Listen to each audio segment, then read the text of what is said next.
হযরত ওমর রাদিয়াল্লাহু আনহু সফরে বের হয়েছিলেন।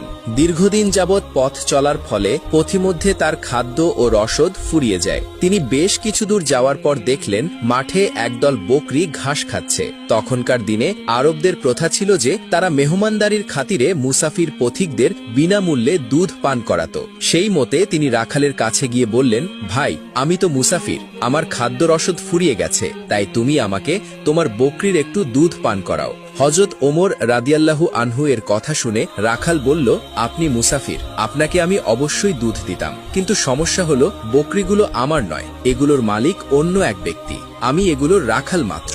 এজন্য বকরিগুলো আমার কাছে আমানত, আর তার দুধও আমার কাছে আমানত। সুতরাং শরীয়তের বিধান অনুযায়ী আমার পক্ষে এ দুধ আপনাকে দেওয়া জায়েজ নয়। হযরত ওমর রাদিয়াল্লাহু আনহু রাখালের সততার বাস্তবতা যাচাই করার জন্য বললেন, দেখো ভাই, আমি তোমাকে একটি বুদ্ধি দিই, এতে তোমারও লাভ হবে আর আমারও লাভ হবে। এক কাজ করো, তুমি একটি বকরি আমার কাছে বিক্রি করে দাও, যা মূল্য হয় আমি তা তোমাকে দিয়ে দেব। একদিকে তুমিও টাকা পেয়ে যাবে, আর অন্যদিকে আমিও বকরি থেকে দুধ খেতে পারবো। আর মালিককে বলবে একটি বকরি নেকড়ে খেয়ে ফেলেছে। মালিক তোমার কথা বিশ্বাস না করেও পারবে না, কারণ সাধারণত মাঠে বকরির উপর নেকড়ে আক্রমণ করেই থাকে। রাখাল নীরবে হযরত ওমর রাদিয়াল্লাহু আনহু এর কথা শুনে বলল, ভাই, যদি আমি এ কাজ করি তাহলে আল্লাহ কথাই গেলেন, অর্থাৎ আমি তো এখানে সবকিছু লুকিয়ে নেব এবং মালিককেও বুঝিয়ে দেব। মালিকও হয়তো মেনে নেবে, কিন্তু মালিকের উপর তো আরো একজন মালিক আছেন, তার কাছে কি জবাব দেব?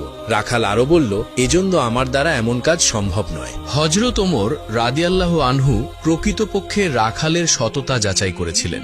যখন রাখালের মাঝে পূর্ণ সততা পেলেন, তখন বললেন, যতক্ষণ পর্যন্ত তোমার মতো মানুষ এ পৃথিবীর বুকে বেঁচে থাকবে, ততক্ষণ পর্যন্ত কোনো জালিম অন্য লোকের ওপর জুলুম করতে পারবে না। কারণ যতক্ষণ পর্যন্ত মনে আল্লাহর ভয়, আখিরাতের চিন্তা এবং আল্লাহর সামনে উপস্থিত হওয়ার অনুভূতি থাকবে, ততক্ষণ পর্যন্ত অন্যায় ও অবিচার চলতে পারে না।